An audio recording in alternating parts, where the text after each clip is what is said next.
Okay, back to bodega na naman yung gamit namin. Pasok namin ulit kasi tapos namin maglinis. Ito na lang kay Marvin. Bin, picture mga to.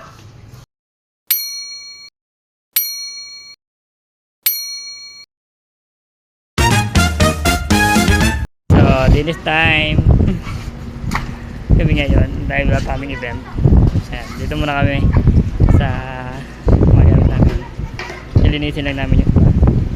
Kasi, nung nakaraan at may bagyo hanggang ngayon. Kaya ngayon, ito binibilad namin para nag-wise kasi yung iba. Nagamit. Let's go.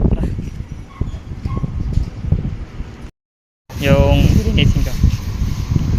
So, ito na yung mga nalinis natin. Basta yun. Pero meron pa pala dito ilaw. Ayan.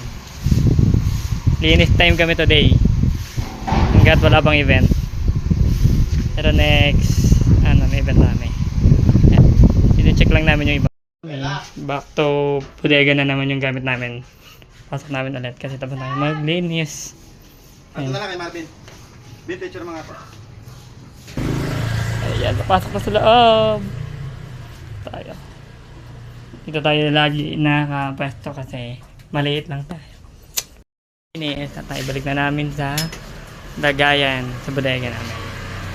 Ang aming mga gamit. So, tapos na ang aming nilinis yan.